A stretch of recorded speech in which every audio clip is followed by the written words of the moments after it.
Welcome to Worth It or Worthless, a show where every episode we pull a game from my own personal collection of retro games, take off our nostalgia-tinted glasses, and decide, is the game good by today's standards and is worth the price of admission? We talk about what the game does well, what the game doesn't do so well, and the things that are just plain weird. I'm your host, Dan, joined as always by my friend Jordan. Jordan, what did we get into today? Today we played Yoshi's Island for the Super NES. Yoshi's Island is the story of a shape-shifting dinosaur with highly questionable parenting skills on a quest to recreate the plot of 2023's Super Mario Bros. Movie in a world made entirely of chalk and crayons. Okay, let's talk about the Super Mario Bros. Movie for a second. Yeah. Yeah, so this game is just that? Well, I mean, every Mario game is either trying to find the princess or trying to find Luigi, and this one happened to be a trying to find Luigi game. Trying to find Luigi. Now, the problem is the premise of this game. The stork is trying to deliver baby Mario and Luigi to their parents in the Mushroom Kingdom. Yeah, so this but it's not the Mushroom. This game is just perfect proof that Nintendo had no desire to actually lock down any sort of backstory for Mario and Luigi. Yeah. Because, you kind of have like they're from Brooklyn, they're plumbers, and they somehow got to the Mushroom Kingdom. And then this one, it's like, no, they're babies, and they're like in the Mushroom Kingdom already. Yeah, and then in the Super Mario Brothers movie, Nintendo's just like, no, they're not in the. Yeah, they're not from the Mushroom. They don't even know about that. They have real families. They're real working plumbers. Yeah, they're real plumbers. So it's just like how we've talked about how people get really hung up on like the whole like trying to figure out the timeline of Zelda, and it's like, just don't. Nintendo's not interested in actually like locking down any amount of canon. It's just come along for the ride with whatever we've dreamt up this time. Which you see all these people like pontificating about a potential Nintendo crossover cinematic universe. And it's like, I don't know if Nintendo has any desire to do that, because then they're going to actually have to commit on some things, and they don't really want to do that. Yeah. Yeah. I'm a big fan of the MCU. It is the Mario Cinematic Universe. Is that what you're talking about? Yeah, that is what I'm talking about. So far, one movie in, it's great. Well, I like to think it's the larger multiverse. It's two movies in. They're doing it is an MCU akin to the MCU. We have Tobey Maguire's Spider-Man.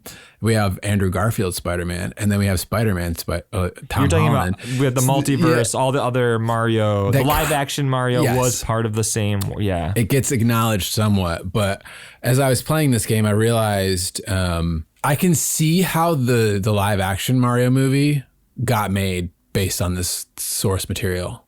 Yeah. It's the same movie, really. Well, now that also seeing the new Mario movie, seeing Bowser's love for Peach, seeing the way that he kind of acts, and when you think about, you played Mario Odyssey, right? They even had him wearing the Mario Odyssey outfit at one point. I actually haven't played Super Mario Odyssey. I've only played a couple worlds of it. Oh no. Yeah. Dan. But as we flesh out these characters, why do you do this thing where you skip all of the good games? Like, I'm not going to play Breath of the Wild. I'm not going to play Mario Odyssey. It's like, what are you doing? I was actually just saying to my son recently, like, we need to finish Super Mario Odyssey. Yeah. But as the point is, as I've been thinking about Mario movies and just this game, Yoshi's Island, and how sort of there's a lot of messed up stuff in it. And as Nintendo fleshes out these characters, I'm starting to really appreciate this universe a lot more. I'm starting to realize how messed up it is. What do you mean messed up? You keep saying that. Dan said before we started recording, like, this game would be mature if anybody else made it besides Nintendo. Like, what do you mean? What are you talking? It's like drawn in crayons. Well, that's just it, right? That's how you get away with like, oh, Yoshi just freezes these people and he smashes them into bits. Or I'm just going to like throw these things into the lava. Yeah, but it's not like set these plants on fire. The main mechanic is I'm going to eat things. Yeah. And turn them into eggs. You don't think stealing chicken babies, and they now think I'm their parent and they're following me around, and I'm just going to throw them at something. Are you describing this game or Mandalorian Season 3?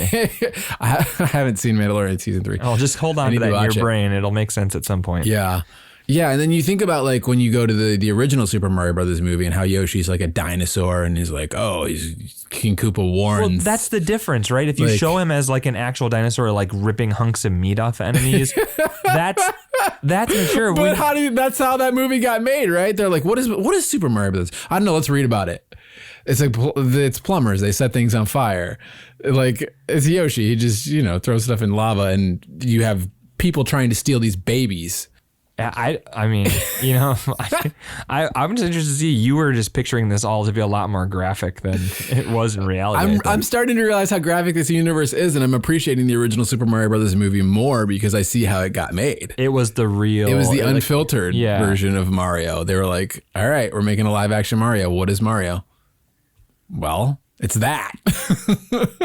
On a similar note, I mean, talking about media that didn't really capture the source material at all, think about the sequel to Super Mario World 2. What if we made a sequel to Super Mario World and just didn't have Mario in it? Yeah, so this is Super Mario World 2 : Yoshi's Island. Yeah, which I didn't even realize until booting this up and playing it. It's like, wait a minute, this is supposed to be a sequel to one of the most beloved games of all time. Yeah, it's really weird to me that this is a sequel. But then, I mentioned that on Discord, this week, and you were like, "Did you play Mario 2?" And I was like, "Yeah," but which is also a weird sequel.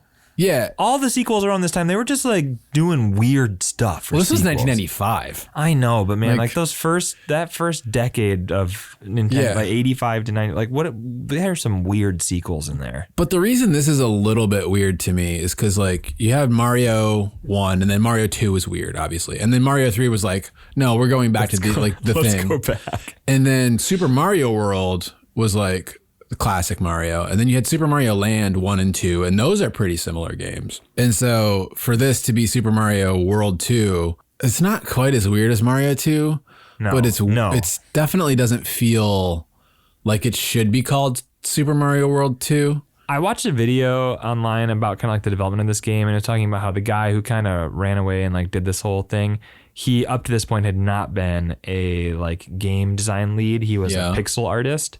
And so you can tell, you see the art is a huge focal point in this game.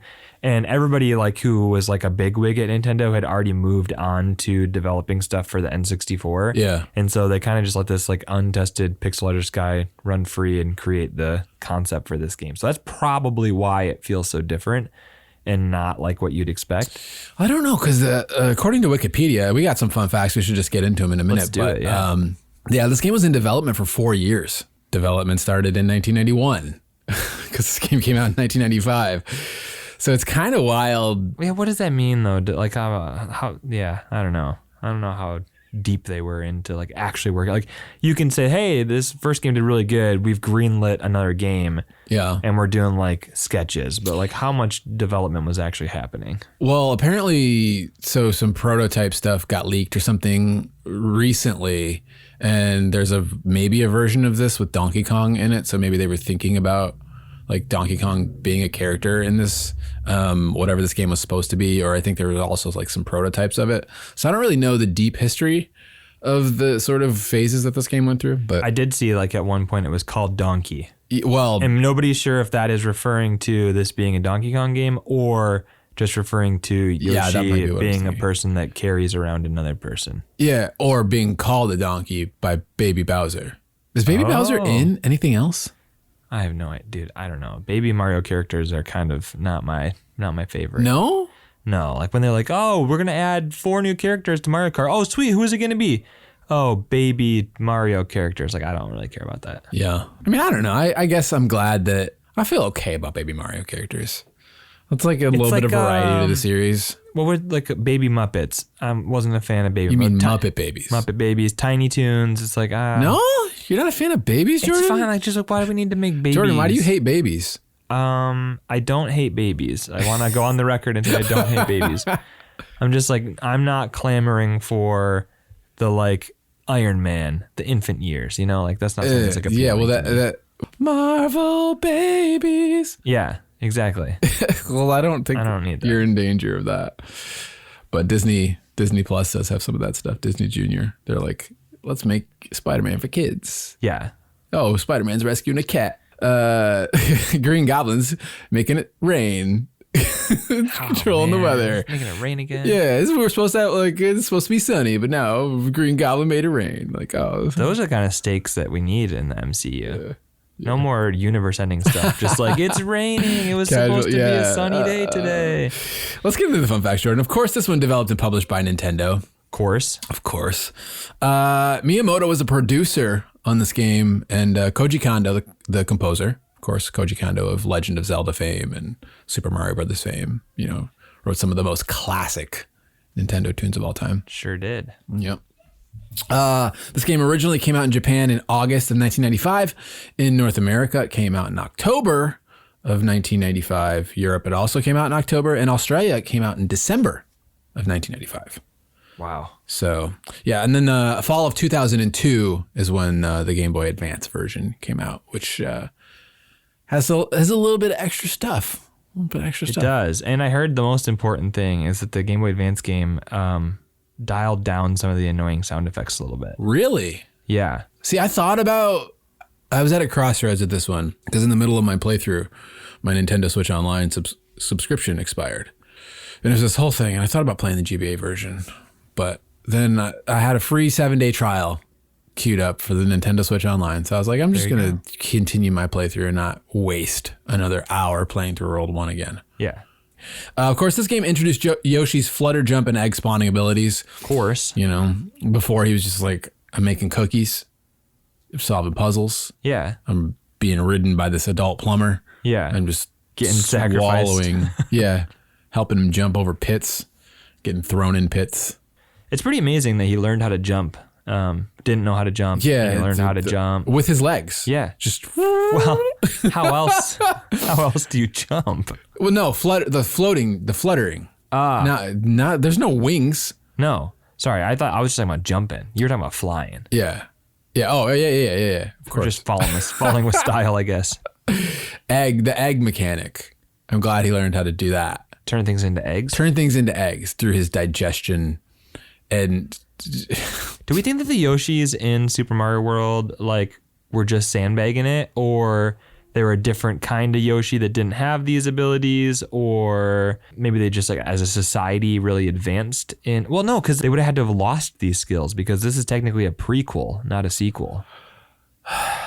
See, this is what happens when you try to dig into the Nintendo lore. You end up in all sorts of contradictions. And who is the Yoshi?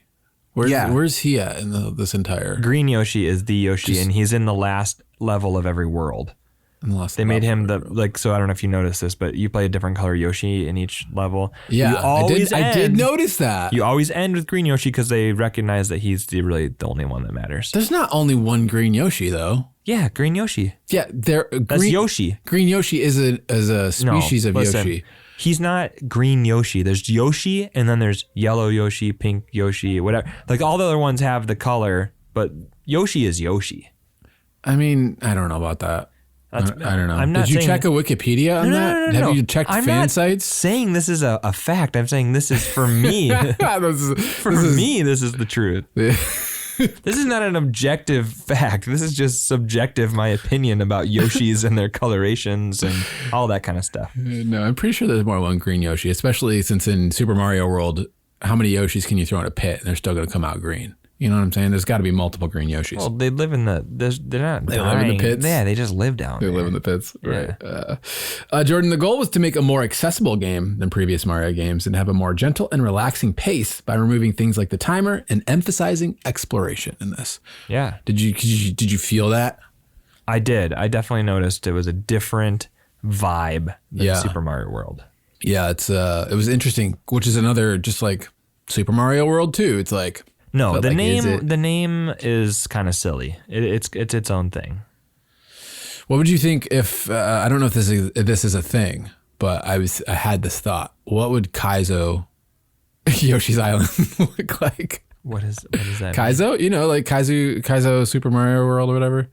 The really hard. Oh. Yeah. Yeah, when people make really hard levels in Mario Maker. No, it was it was its own thing. It was a standalone thing. Kaizo Mario or whatever. Kaizo?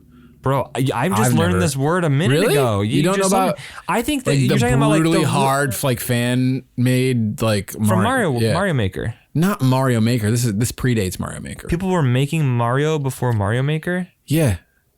It's in the name. How do you make a Mario without a Mario? We don't. All right. Whatever. Anyway, any more fun facts? During the game sold over 4 million copies and was considered a masterpiece and one of the greatest games of all time. Yes, this game has very effusive reviews. Like, people had a lot of nice stuff to say about this game. This is one of those games, Jordan, that people, I feel like, speak fondly about a whole lot. Oh yeah, like there's very little negative to be said, and the things that are negatively said, Well, we'll fix that. are repeated by everybody. Like everybody. When we talk about the things that are bad about this game, well, at least for me anyway, it's kind of the stuff that everybody like is very clear to acknowledge.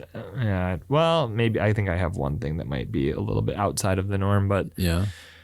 I mean it's a good game. At least I felt like I enjoyed this game. I don't know. I'm kind of getting some different vibes from you, but it was a video game. Oh boy. Yeah.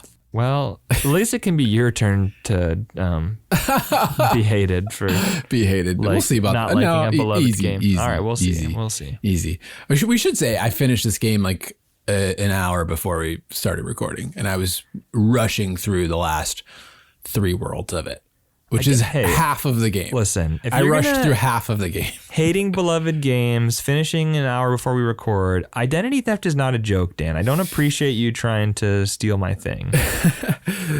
No, I was actually at this weird place with this game where I was like, do I stop playing this or do I try to rush through the end of it? Yeah. So I'm going to try to be as fair as possible with my points with this one. That's good.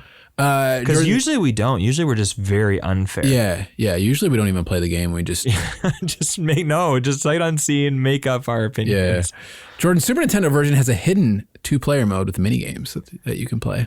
Why are you giving me that? Why am I giving you that? Yeah. Earlier on Discord, it's like, I hope Dan didn't see that. I was like, it's in my fun facts. It's already done. All right. Well, 2-player mode. Yoshi's Island. Somebody controls the baby and they collect coins with the Wiimote. The other person controls Yoshi. He's disappointed that was his trivia. All right. Let me just delete this bottom section. Come on. Talk about the mini games. Talk about the mini games. What? Did you play this 2-player? No. Why would I have played this 2-player? Neither did I. It's a hidden game mode. It's not like, oh, you didn't try this thing that's out there for everybody. It's like you have to input a code and unlock mini games. And also, we'll get there about the mini games. I got thoughts about the mini games. Yeah. Well, so on the map of this game, the level select screen or whatever, at the top you have like all the levels, and then there is this like picture of a Super Nintendo controller with a number 1 next to it, and you would think that like, oh, I can go there and like set the game to 2-player mode or something, but it's just like, no, we're gonna put this thing. If you want to change the control scheme, we're just gonna put this on the map screen for you. Because you can switch your controls around, which I tried, and I think the default ones were better. The patient or hasty controls in this game, you are Yoshi, and you throw eggs. It's not like a normal, like today you'd have a dual analog stick, and you would aim where you want to. Like if you've played. I'm trying to think because I've played Crafted World. I've played Crafted and Wooly, but I cannot remember how they work. You would assume I think I've beaten both of those games. I don't think they have this mechanic though with anyway, you want to throw an egg and like cursors bouncing up and down, and then you hit a button to lock the position if you want, and then you hit the button to throw the egg or whatever.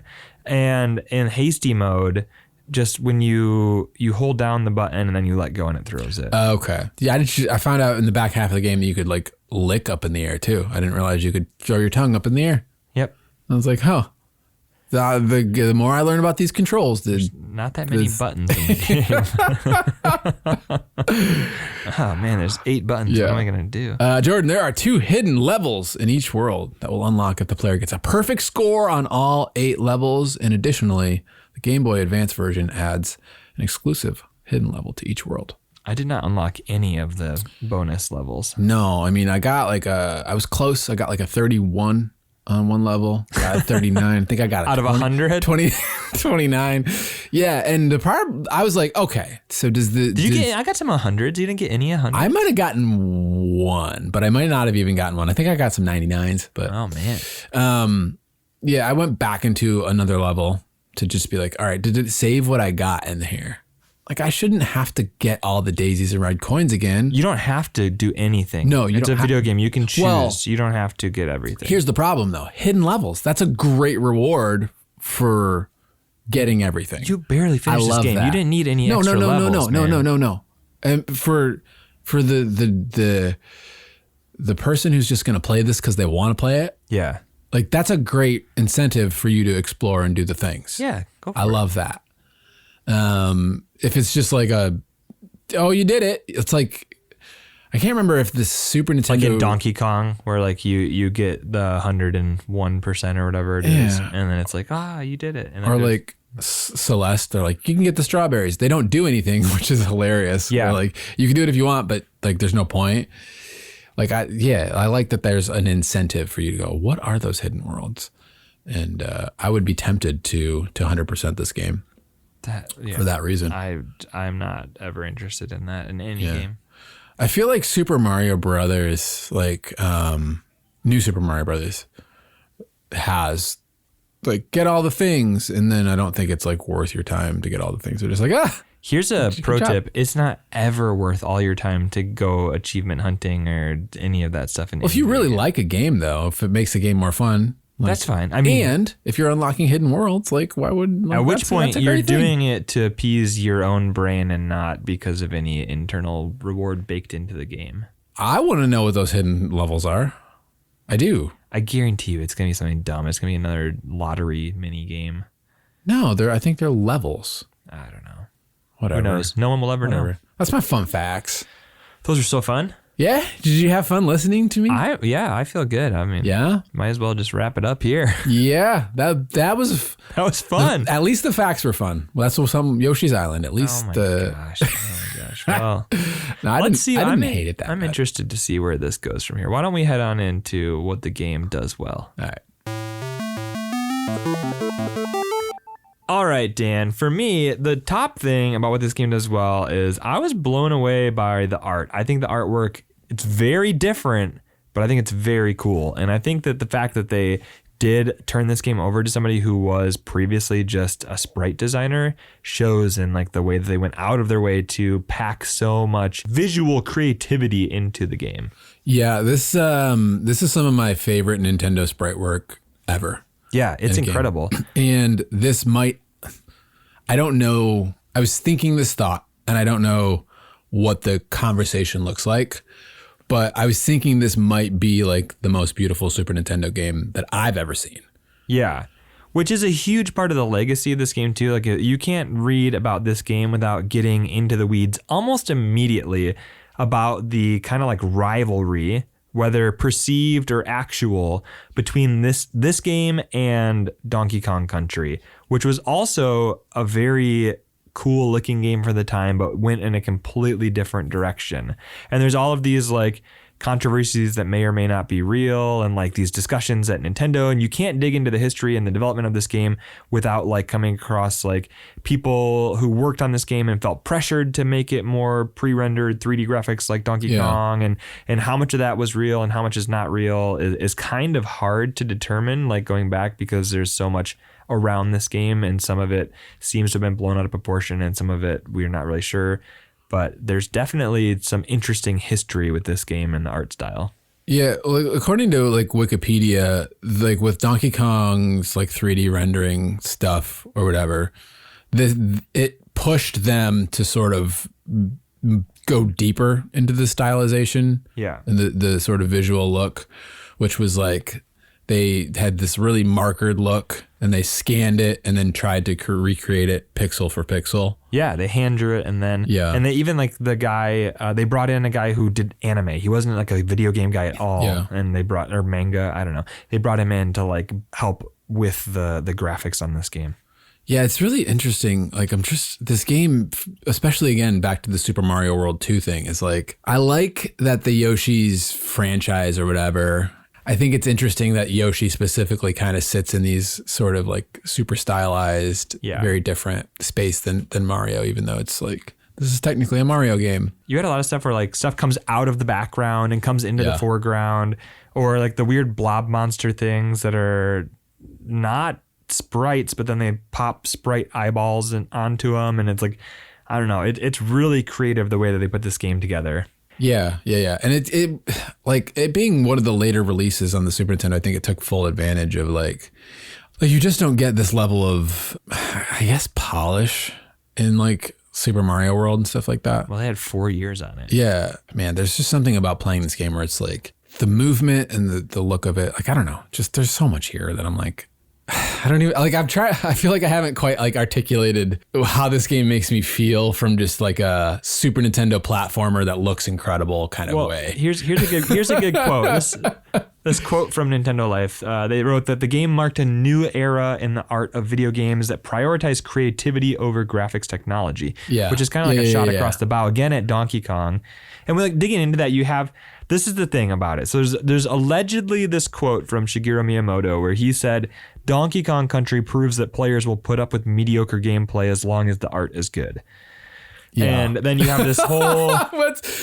Yeah. Okay. Which is like a whole thing in and of itself. He later like denied. He's like, I don't know if that's really... I think my words are being taken out. Like he kind of has like stepped that back and like tried to say that it's not true. And he even did work on Donkey Kong Country to some extent. But the story goes that Miyamoto was working on Yoshi's Island at the same time as Donkey Kong Country was coming out and being this big success. And there was all this pressure from Nintendo to make Yoshi's Island visual style kind of like Donkey Kong Country. And you do have some of that in Yoshi's Island where the world map is like this 3D render. And you have the opening cutscene. And even when baby Mario, he's riding on your back. And if you get hit, he falls off and he floats around in a bubble. And if he floats around long enough, these like flying, what are those things? That's just where the bubble started. You just like, I was like, oh, this is where bubbles started. This is where bubbles started. So, but if he's up there long enough, 10 seconds, these little like, flying toady monster things come in and they're pre-rendered 3D, kind of like Donkey Kong style. So there are some remnants still of where they experimented with this style in here. But it was the chip. They had the whatever. There was some chip in the cartridge. Yeah, Mode 7. It wasn't. It actually wasn't. I don't think technically Mode 7. I think they called it Mode 2. I'm serious. Something too. Yeah. It was. There was something. Anyway, they were feeling the pressure from Nintendo to kind of do this pre-rendered graphics thing because Donkey Kong Country, pretty incredible looking for a Super Nintendo game, right? Yeah. But they get frustrated with all this pressure, and so then they double down and like totally went all in on the crayon and like the heavy line work and all that kind of stuff. Yeah. And like I said, Miyamoto does kind of push back on saying, I don't know if that's really what I said, but it's out there. And there's like a whole, there's layers of stuff to that rumor, and whether it was layers real, of parfaits, whether it was real or not, there is definitely some perceived rivalry between these two games. For sure. I don't know. Another thing I like, which sort of fits, piggybacks onto the last point, is like just the Mario 2 stuff that's in this game. You have like the Shy Guys and you also had, are the ones that shoot bullets, are those Shy Guys or is that a different, they have like a mask and they spit like the black bullets or black pellets or whatever? Dude, I am not the person to ask about Mario lore. Yeah. And then you can like go down inside some of the pipes and then it's like the Mario 2 pipes. Where it's like a contained little room. Yeah, which I really like the idea of that. Like now that I think about it, it's like, oh, this is what they're doing. They're just hanging out. Yeah. This is what the inside of a canister that spits out Shy Guys. It's like going into a genie's lamp. Yeah, they just hang out. All right. There. It's just it's little things. Like they didn't have, Nintendo doesn't have to do that. No. Like it is pointless. There was no point.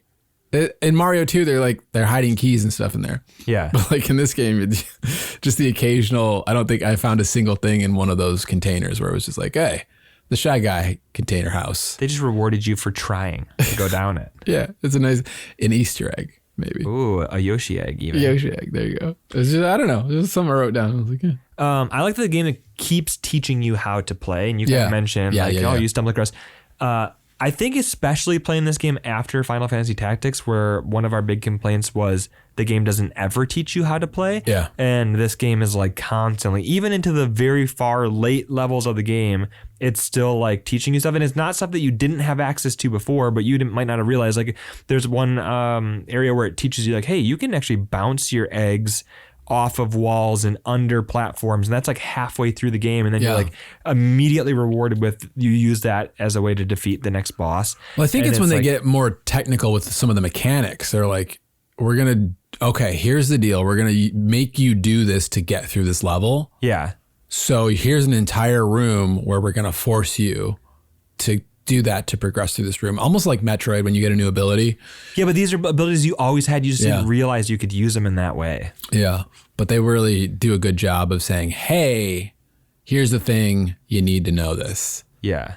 Like even, I don't remember, late into the game, you end up in this area and they're like, you can flutter multiple times. Yes. It's like, and wait, I was can like, double jump? Wait, what? So I was using that for the rest of the game too, of just like multi-flutter tapping, because it's just like, so you jump and then you hold the jump button or whatever and you'll flutter, and then you can hit the jump button again if you're still in the air to flutter again. And I don't know if I would have realized that had it not told me. So yeah, the tutorial and hand-holding in this was really good. It is. And like I mentioned, a lot of the times they're taking that skill, whatever it is that you've practiced throughout the level, and then that is going to be your main mechanic for beating the boss. Yeah. And speaking of bosses, this might be a controversial statement, but I believe that the bosses in this game are truly the best bosses in the Mario franchise up to this point. Interesting. It's like we've gone from you're just jumping on a guy's head to here's a boss with a very creative move set and way that he moves, and you are going to have to defeat him in a unique way. Each time it's unique. Every boss was different. I found myself like, I don't know, feeling joy at the creative problem solving and just like the creative boss design. I really like the bosses in this game. Yeah, I also have the bosses, the creativity with the bosses written down. Yeah. They're pretty simple once you know what to do. Well, each one is just a normal enemy that you fought throughout the level, and then you get to the boss fight, and the wizard dude, Kamek, is that his name? Yeah. Flies in, and the screen gets all sparkly, and then usually the boss gets really big and turns into like a boss form of whatever that monster or enemy is. Yeah. And then in some cases, one case, you shrink down really small, you get eaten by this frog, and you're inside of its You get digested. stomach. They're like, what if? Which is really funny because you defeat the frog, well, you defeat his stomach, I guess. Yeah. And then you get pooped out. Yeah. Maybe. And Yoshi is standing there. Let's talk. Do you want to be honest about what this franchise really is? I love it. Yoshi is standing there looking straight up traumatized. I have in my notes that he looks traumatized. Yeah, I took a screenshot of it. Mentioned before we started recording that I took several screenshots of how messed up this game is. It's not messed up. It's funny. Yeah. It's hilarious. Here's the thing. I was going to post them on Discord, but Nintendo, I was like, all right.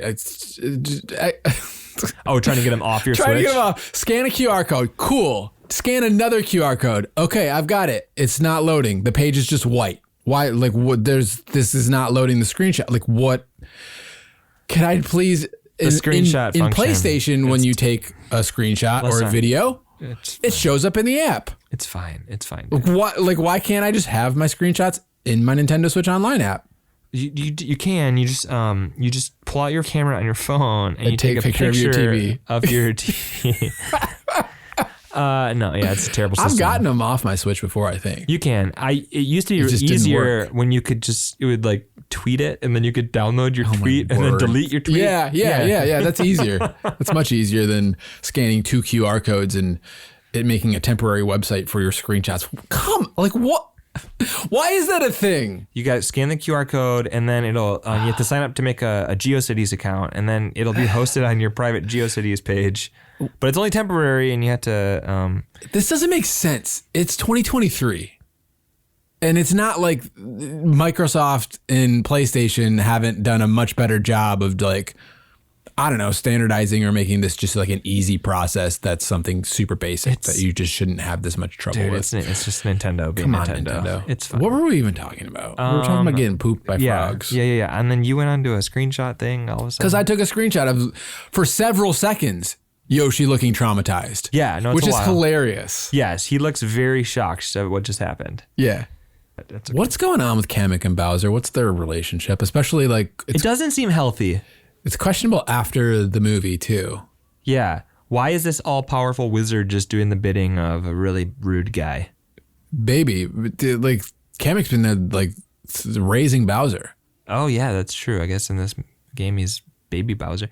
This is, again, just why we shouldn't have baby characters. It's confusing. It's confusing. Yeah. The bosses are creative. They took like, usually like 3 hits or whatever, just like you like. I do like that. Yeah. But there were some that were more pretty creative easy than once you that. figured them out. There was a really cool one where it was like a giant Arkanoid, like brick breaker level. Yeah, that was like the Mario 3 kind of like you gotta get the boss to go through the floor. You had one where like you had to push the blob dude until I don't know. It was just really creative. Every one of them was like making me realize, oh, it's not just jump on a dude's head. Like the blob one, previous Mario bosses. I did not like the blob one very much. But like it was still very doable. There was no having to cheese any of the bosses. I cheesed so much. What? I had to cheese so much. Okay, well that kind of goes to my last point here. Right. I'm gonna see what you think about this. Okay. Because I got to play this game kind of leisurely. I played almost the entire game on airplanes. And you were kind of rushing. So I'm interested to see what you think about this last point, is that the difficulty was just right for me. For you, yeah. It sits somewhere between Mario and Kirby. And I think the game starts in Kirby world where it's like very simple, and then it ends up more Mario, which is what I like in a platformer because I'm not especially good at them. It took me about 10 hours to beat, which was 2 hours longer than how long to beat says it should take. And I played, it didn't feel too long over the course of a week. And even like after I finished, I was like, the next day I was like, I want to play more of that. So I feel like the difficulty sat in the right place. I didn't really use much, if any, rewind at all. Like the game was generous with lives. I felt good. Used rewind so much. Really? Oh man. I just couldn't be bothered at certain points. I'm like, I cannot be bothered. I feel like it's but so forgiving. I was kind of rushing. Yeah. So part of it was I was just like, not only do I not have time, but I just don't have patience to be bothered right now. Well, that's fair. I will say the only times when I felt like I was really kind of like pushed to use rewind was when Mario would fall off me and trigger something that we'll talk about later, and just like I just had to rewind because I didn't want to deal with the repercussions of what happens when Mario falls off of Yoshi. And that is a whole other thing where like he's just floating and it's interrupting what I'm trying to do. So I was like, I can't be bothered with this. I was thinking, as I was sitting there playing it today, I was thinking about the difficulty and going like, could my kindergarten son beat this on his own?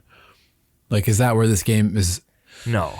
And I was like, no, there's probably a few parts where you have to be careful with the way that you aim eggs, or like there's puzzles, or not puzzles there are puzzles and mazes, where I'm like, I don't know if he'd be able to do this without help. But in the later stages, you could play through the first couple of stages, no problem, like the worlds, no problem. It definitely ramps up from Kirby, just move from left to right, to more you have to kind of navigate and, like you said, go through different, but I feel like pick your way through the level. I feel like an 8 to 10-year-old could probably get all the way through this. Maybe not get all the way through like a traditional Mario game, unless kids these days are just like that good at these kind of old school games. But I do feel like the difficulty, probably the highest I think the difficulty gets in this is probably like the middle phases of like a normal Mario game. Like once you get to like World 5 in like a normal Mario game, that's probably like the peak difficulty of this game.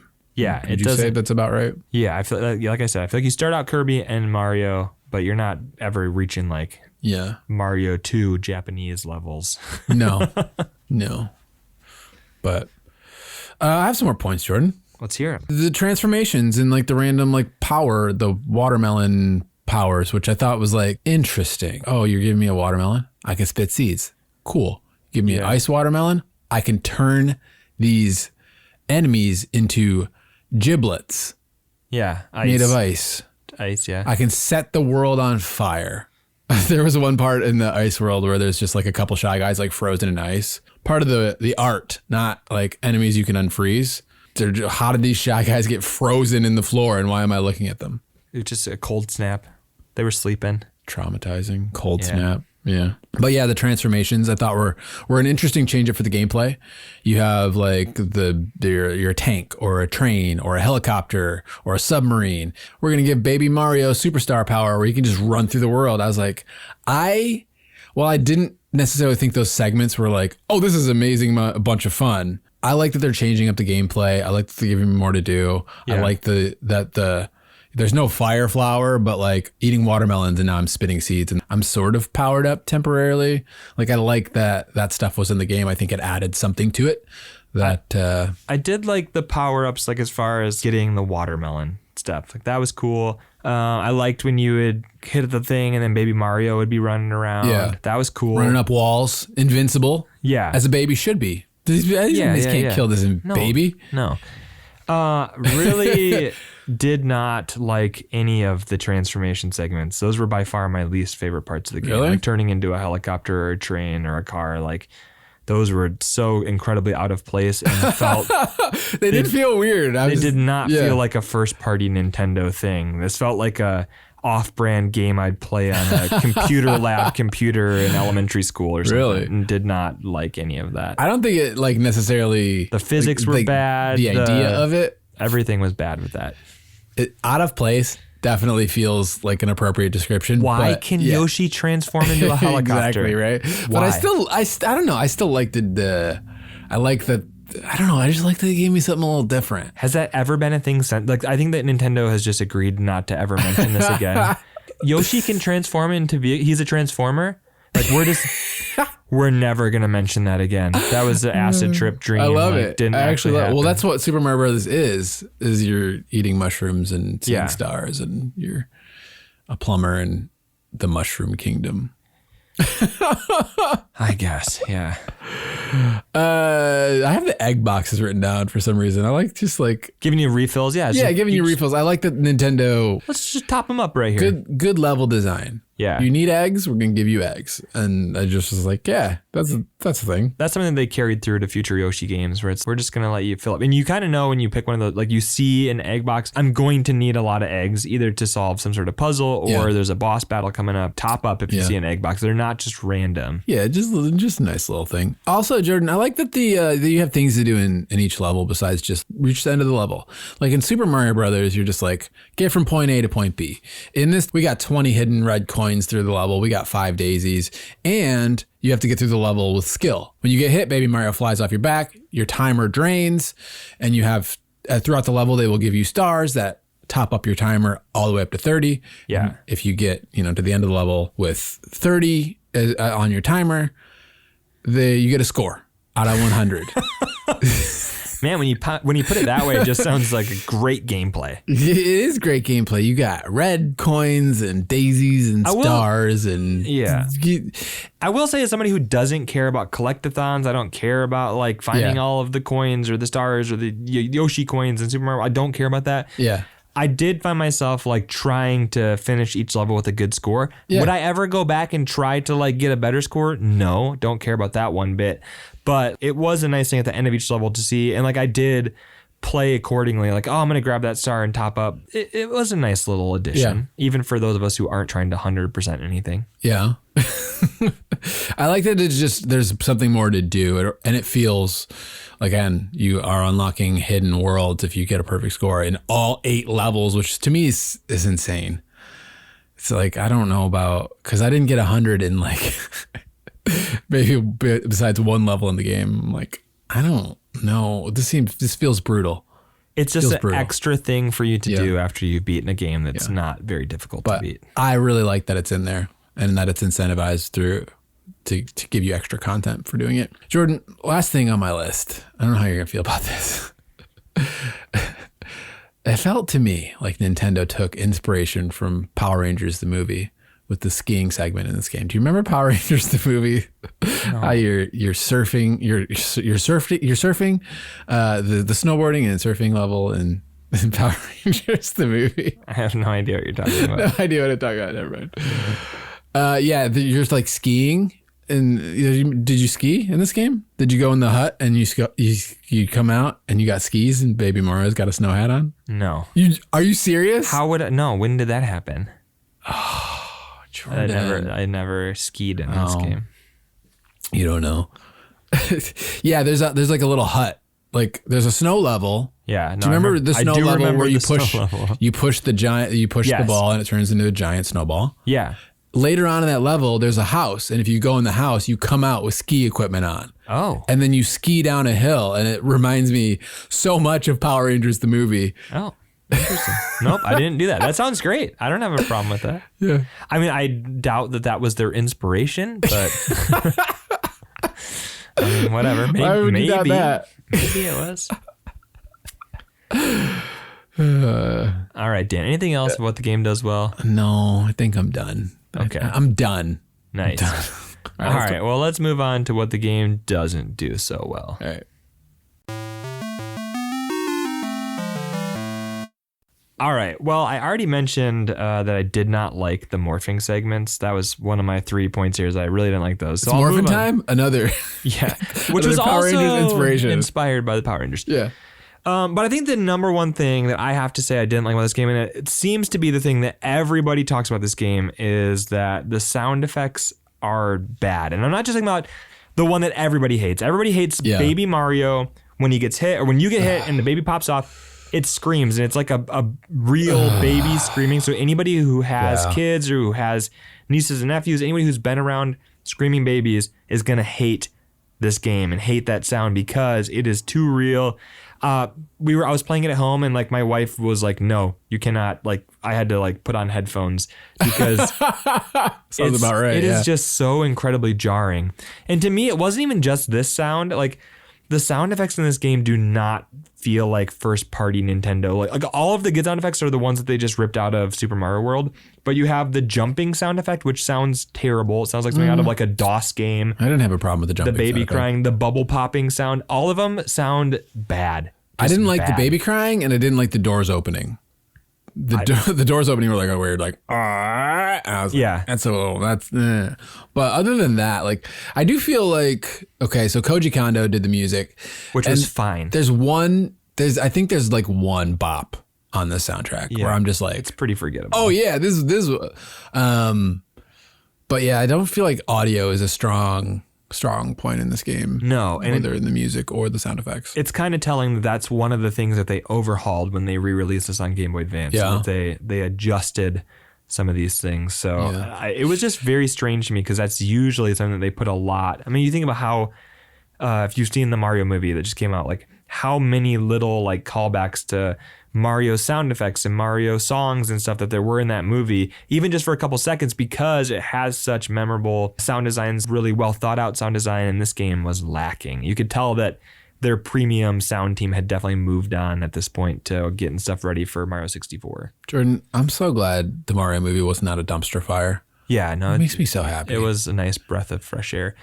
I'm thinking about it, and I wanted to take my son to see it for the third time this weekend. But I think we're gonna have to wait till next weekend. Here's the real problem. I was gonna take him this morning if I was done with Yoshi's Island last night, and we didn't get to go see it today for the third time. This had a blessing or a curse. I guess we'll never know. We have like $50 in movie gift matinee. Cards. Yeah, I have Mario's crying written down. Like, we don't have to talk about it. It's bad. Beat it to death. Jordan, sometimes the egg throwing mechanic wasn't something that I personally found enjoyable. It's not the most like fluid motion because you have to do the whole like the moving target thing. Like this game to me, like the level design is much tighter in original Mario games. And I think part of why that is because like you're stopping in this game a lot to throw eggs and to aim them. And it just doesn't feel, I mean, it definitely leans more into the exploration. Levels feel less left to right than they do in like classic Super Mario Brothers. I think the egg throwing just really sometimes, I guess it was bothering me less towards the end, or as I learned, like the shoulder button like stops it, or like you can throw an egg straight up in the air. But it felt like something where I'm like, I don't really like doing this.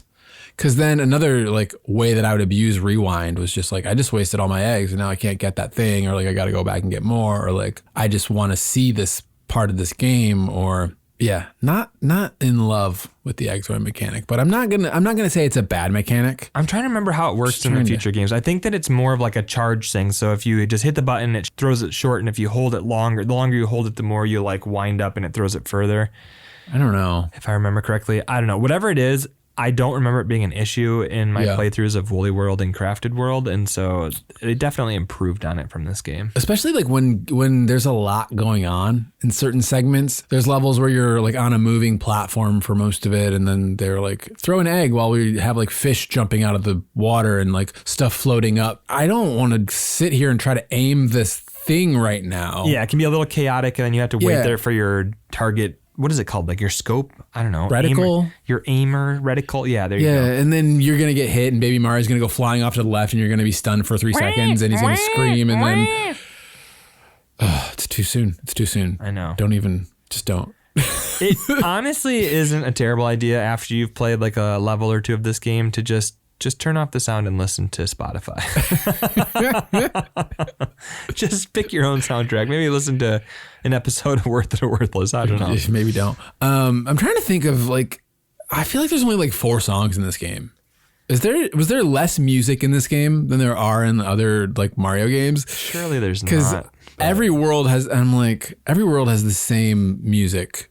Have I just never noticed that Mario repeats music this often in most games, or is it really that there's only like 4 pieces of music in this? There are 26 pieces of music in this game and 32 minutes total of music in this game. Well, that's like, I guess. I mean, I think I'm minimizing like, the bonus game. We can see, compare that to Super Mario World, which has 2 hours of soundtrack. All right. So it is a quarter the amount of music. All right, so I'm not crazy. There was something to that. There's crazy. Less. Holy cow! Yeah, there are a lot of songs on Super Mario World. So yeah, it's like a quarter the amount of the previous game. So you're not crazy. Okay. All right. At least not in this instance. Yeah, for once. Yeah. Another thing I don't like about this game, at the bonus stages, I kind of alluded to this earlier. I'm cool with like bonus stages, and like Super Mario World had some cool ones where you're doing the little puzzles and stuff. Yeah. Every single bonus stage, every single one without fail in this is some sort of lottery style casino game. Yeah. And first of all, why are we putting lottery gambling games in a children's game? It's not weird. A children's game. I told you. I've been telling you this entire episode. It is a children's game. And secondly, like, it's not fun. There's no skill. Think about there's a matching game. That one's got some skill. You're like, we show you the 14. Dan, who plays matching games? I'm just saying, there's more skill to that one, and my 3-year-old, if you're including my 3-year-old nephew plays matching games. Okay. It's like the level of skill that's involved is not really that high. But you're also not including in your comments about the bonus game the balloon toss game or balloon toss, the crushing balloons. Like they weren't like the bonus games that you got, but the hidden games that you would get in the world where you're like across from the guy with the mask, and it's like, do this input and you're passing a balloon. It's like left down, B, X. Okay. And then you're throwing the balloon back and forth. Did you play this one? I did. Yeah. Okay. But those are in the actual level. I'm talking about like the actual post level bonus games. Bonus games. They give you bonuses. Yeah. But like compare that to the mini games from like Kirby. And they're like a little bit more creative. There's a little bit more I like the crane game from Kirby. I like when the quick draw one. Quick draw. Yeah. DDD's throwing the eggs and you're in a boxing ring. Yeah, the one you're trying to eat. Don't eat the bombs. Don't eat the bombs. Yeah. Yep. That's what I'm saying. Like you can have little mini games that reward you that aren't just we're going to the casino and hit a button and hope that it gives you a jackpot.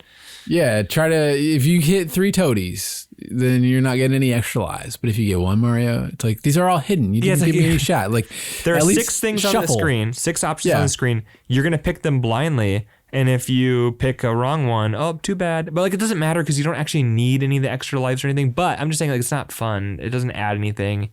Jordan, one of my favorite, I don't even know if I would call it a guilty pleasure. One of my favorite modern things, save stating, is just, failed the bonus game. Nope. I didn't. I'm going to reload a save state or I'm going to rewind. Yeah, but like that's what I'm saying. There's no point. There's something weirdly satisfying to me to cheat at these bonus games in retro games now. Oh my goodness. There's no point though. You don't need the extra lives. Fail. Nope, didn't fail. I got 7 pairs every time. Oh man. I didn't fail this slot machine. Well, there you go. That's it for me for what the game doesn't do well. I don't like the morph segments. I didn't like the mini games, and the sound effects seemed very lackluster for a Nintendo game. Yeah. Okay, I have one more point, and I don't know how to articulate. There was something weirdly exhausting about this game. I would not have finished this game, and I haven't in the past, if it weren't for doing it for the podcast. Like there is something about like people really love Yoshi's Island. Yeah. And I've wanted to like understand that for a while, but every time prior to this, like, and I don't know what that is. Do you think that it's not like a challenge enough for you or something? Because I am the exact opposite. Like I said, I really enjoyed this game. Yeah. The day after and a couple days after, like I kept being like, oh, I should pick that up and play some more, which is crazy because I was on vacation, like hiking in the mountains in New Mexico. Like I was not bored or lacking for fun things to do. I just genuinely enjoyed. I was hiking. I was hanging out outside. I wasn't bored. No, I'm just saying, like, I wasn't just sitting around being like, I guess I can play some more Yoshi. I just don't like by the end of it, and part of it was because I had to finish it for the episode, but by the end of it, I was just like, I feel like this game is holding me up from like getting through the levels. It's like forcing me into situations I don't want to be in. I finished the first world and I was like, I don't want more of this right now. Oh my God. And like, that's how I've just like, there are certain games that people really love that I try to. It didn't click with you. Yeah. It just like, I'm glad this game exists. And a term that I heard recently for the first time, I think, was cozy games. You liked looking at it, but you didn't like playing it. I love looking at it, but there's just something about it that's not scratching a certain itch where it's like, I think traditional Super Mario games are just like, they're challenging and the level design is tight and you know clearly what you're doing. It doesn't feel like the game is forcing you to jump through a bunch of hoops, sometimes literally, to get through the level. It was just like, how long is this one going to be? Yeah. What are they going to do here? The weird transitions where you have to like go inside the platforms and the game will pause for a second and then reveal. Yeah. You know what I'm talking about? Yeah. There's like, it was slow. It was weird to have that slow down. It wasn't like slow down and then you're like exiting it and it's happening again. And then you're jumping into another one and it's happening again. It wasn't like slow down based on like too much stuff happening on screen. Like it was like this weird transition where there's like hidden rooms or hidden areas that are like essential for the level sometimes to go through. And it's like this weird start stop thing that happens. But yeah, there's just something about this game, man, where I'm like, I don't know how to say it, but I just wasn't compelled to play more. I didn't feel like the game was like pulling me forward into it or I was excited to keep playing it. It just, I'm not getting 100% of all of the things at any of these levels, like all the daisies or all the coins. Like there's always like one that I miss. There's just something about it where maybe because the levels are a lot longer in this, and there's only 6 worlds. So what's the how long to beat time was what on this? It was like 8 hours. Like 8 hours. Do you know what the how long to beat time is on like Super Mario World? Super Mario World says 5 hours to beat. 5 hours. So so this was longer. Yes, that makes a lot of sense. It's just this game didn't feel very tight to me. The level design's not even bad in it. Like this game is polished and well made, and I like what this game is. Yeah. And I think it's just my preferences for what I want from a platformer is not this, which is, it's not even that like, oh, it's super easy. It's all the exploration. I don't know. There's just something about it where I was not getting my typical, like, I enjoy platformers from this particular game. And even like, because people on Discord also said the same thing, like there's something about this game that's exhausting. And I was like, yeah, this. And then I saw 2 people had posted 100 emoji, like as a reaction to that comment. And it's like, then you and your alt account aren't allowed to just, right. To go sock puppeting. Yeah, to go sock puppeting and calling a game exhausting. So yeah, I don't know. Like maybe people know what I'm talking about, but like there's something about it where I'm just like, and that's why I've never finished this game before now. It's like, it's interesting because there are a lot of people who love this game. Yep. I'm one of them. I think that you're going to have to, if you're out there and you're like, I don't know, like, the nice thing is you can try it for yourself if you have a Switch. Everyone's got a Switch these days. So jump on the Switch Online and try it out for yourself because we've got some differing opinions here. But I definitely see where you're coming from. And I think that you see why some people I'm glad love this game exists. Yeah. Like I really am. I like that. I want to like this game more. That's what I'll say. And I'm glad that it exists. And the problem isn't necessarily the game. I think that is a good place to leave it, and we can move on to the rest of our episode. Let's move on to the rest of the show. All right, Dan, what would you pay for the experience that you just had with Yoshi's Island? Yoshi's Island. How am I feeling about you? Like, there's some, like, man, I really want to like this game. I'm glad that I finished it. I'm really glad that I finally got this done. This was, I don't want to say it was like a gaming bucket list, but it was like games to play before you die. Like, you should really play this one. And I'm glad that I now know what it's like to finish Yoshi's Island. Man, what would I pay for a physical Super Nintendo cartridge copy of this? Sure. Like $10 to $12. I think it's a well-made game. Yeah, I'm right at the same spot, which is ironically low for you and high for me. So it evens out. Yeah, I mean, I don't know. Just stick with your gut. Just 10 to 12. It feels like, it doesn't feel like I had that good of a time, but it feels like it's a good game that I just don't enjoy. Yeah. Like, which is a weird thing to say. Like, this is a good game. I don't like it. That's fine. That's a mature thing to say. What about you? I'm right there too. 10 to 12? Yeah, 10. Well, no, I'll just say 10. I'm 10. not going 12. 12. Don't get crazy. Don't get crazy. Don't get crazy. I didn't win the lottery or anything. What do you think a loose copy of this is going for on Super Nintendo? I feel like this is kind of one of those games that is surprisingly stable and not like horribly expensive. I feel like this floats in the 18 to 25-ish range usually. No. No? $41. 41. Loose. Yeah. 41. Complete, you're looking at $134. Okay, well, just don't. Yeah. There is a not for resale version, which is only a loose cartridge. There is no box or anything. Yeah. It's $134 for that as well. So you can get a loose not for resale for the same price as a complete regular. Get the kiosk version. There's something called a big box edition, which had a whole bunch of extra stuff. Kind of looks like a collector's edition kind of thing. $390. Yeah, that's the one you should go for. Yeah. Gotta have it. The PAL is actually the reasonable one here. Oh. Coming in at $29 for loose, 71 complete, like half the price. 29. There you go. And the most reasonable of all, Super Famicom, $11. $11. Okay. Yeah. All right. The GBA version, $18 loose, $60 complete. Yikes. There's also a not for resale version of that, $14. Okay. That might be your best option if you're just trying to get a copy. Well, I mean, no. Well, Switch Online is your best option. $48. There's a player's choice version of the GBA. Okay. And $29 again on PAL. PAL, GBA and SNES loose copies, both $29. The GBA, like, if you need to play the physical version of this, then go for GBA. Like, whatever.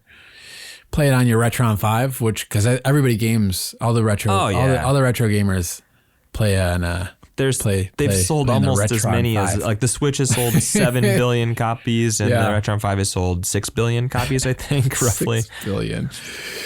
Yeah, no. I was thinking about this the other day, like, just the nature of this show now, and I'm like, man, like, Switch Online, worth it. Yeah. Physical, probably not worth it. Yeah. GBA, maybe. But I was like, I don't know. I feel at this point, interesting to kind of think about the worth it or worthless question in 2023. Yeah, because you have not just purely based on physical copies as much as it was when the show first started. Which is great because I mean, unless you're a collector, you're gonna have a higher appetite for spending that kind of money if you're a collector. But for those of us who just want to enjoy these games and not really deal with the hassle of collecting and keeping physical media and all that kind of stuff, just play the game legit. The Nintendo Switch Online. The subscription service definitely adds a little wrinkle to it. Yeah. But I mean, a lot of these games you can still buy individually or part of a collection. Yeah. So yeah. I'm going to say Super Nintendo Mini is another way. Yeah, that's a thing that exists, I guess. I'm going to say worth it for playing it on the Switch. Yep.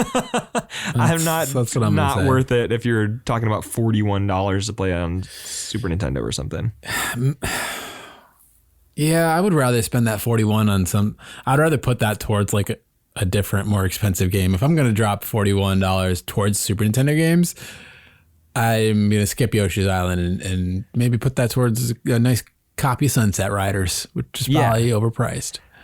Well, probably. I mean, or maybe the Super Nintendo version of Knights of the Round. oh yeah. I mean, you'd get like a third of that. Yeah, you might. You could buy 1/3 of a cartridge. But I'm gonna put that towards my Snow Brothers savings. Oh my Snow Brothers savings. Yeah. So well, there you go. I'm gonna give it a worth it. It's a digital worth it for me. Physical worthless. Digital worth it for me. How many games can we give physical worth it to anymore? I hate that. It hurts my soul. The pool is getting smaller and smaller. I hate it. I feel so conflicted because it's just like embrace digital, Dan. Just embrace it. I basically have like, oh, the Cowabunga collection. Let's go. Like, yeah. That's the way to do it. Yep. I want to be more proponent of physical, but it's hard. 2023. Yeah. Jordan, next episode, we got Mega Man X. How you feeling about the Mega Man franchise? I have been very cautious about Mega Man. Yeah. I know that it is like has not been my thing in the past, but I'm excited to actually like dig in and actually play through this game and to see what it's all about. So yeah. I'm all right. I'm excited to play a good Super Nintendo platformer. I'm mostly excited that we're not playing a bad Star Wars game for May. So I mean, that's fine. A bad Star Wars game, like that's like an overlap. Yeah, we do May the Force be with you. We almost had maybe not, because you can go over to patreon.com/worthitoworworthless or worthitoworworthless.com/Patreon. You could support us, vote on topics on the show. For May, we tied up with maybe not, which was like maybe we play a bad game or Mega May. And we took an executive decision to pick Mega Man instead of Mega May. Yeah. What Jordan doesn't know is he's probably still going to hate it. Maybe. Either way, but at least it's a good game and not Celebrity Deathmatch or some other nonsense. Yeah. Superman 64. Superman 64. What a game. What? I can't even call it a game. What a tech demo. What a tech demo. What an unfinished student project. Oh, my word. Seriously. Yeah, the game's rough. Jordan, if people want music, we have Spotify recommendation music playlists. We do. If you want some good music, check out the description where hopefully there's a link to some Spotify playlists that we made. We'll work on it. I think I mentioned this last episode and I forgot to put it in the description, so I got to go back and fix it. But just keeping everyone on their toes. Like music. If you want music, it's just like I made them like years ago and I just never talked about them. And then like, hey, you guys wanna listen to some not updated playlists from a few years ago? Well, I've been updating it. That's the thing. It's like I was like, I made this and I didn't feel like I finished it, so I never said anything. I'm saying something. If you want good video game music, check the description of the podcast for some Spotify playlists with a bunch of random stuff that you might like. Of course, Jordan, we mentioned Patreon as well. If you want early access to the extended version of these episodes, you can go support us for $2 on Patreon. Patreon.com/worthitoworworthless, or you can spend a little bit more, get some bonus content in there with that as well. Oh yeah, a little merch discount. Oh yeah, in the upper tier.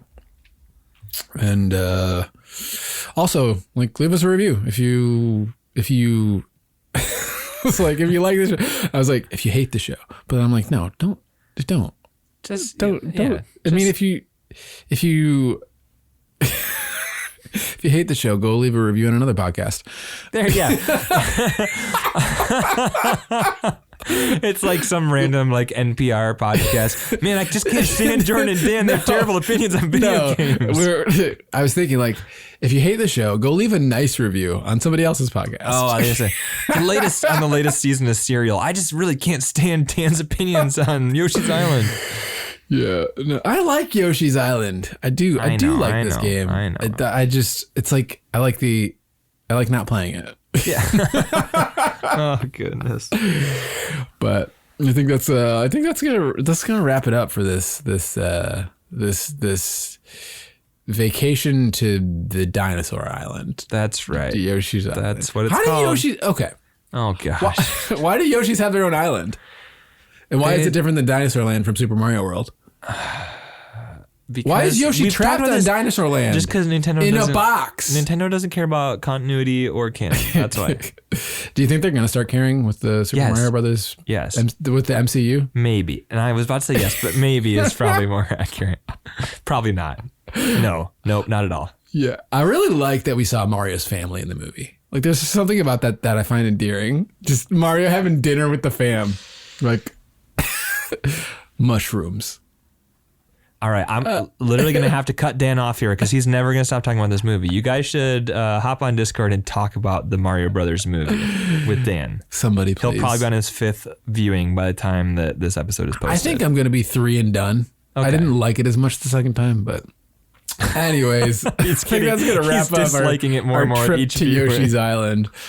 But we will see you guys in a month. We'll see you next time. All right, thanks for listening. Bye. Bye. Guys, thank you so much for listening. I hope you enjoyed the show. If you did, we'd greatly appreciate it if you left us a rating or review wherever you're listening, and if you shared the show with other retro gaming fans in your life. If you're looking for more retro gaming content, check out worthitoworthless.com where you can find things like reviews, guides, game recommendations, and of course, all of our relevant links. I hope you have a great day. We'll see you in 2 weeks. Thanks.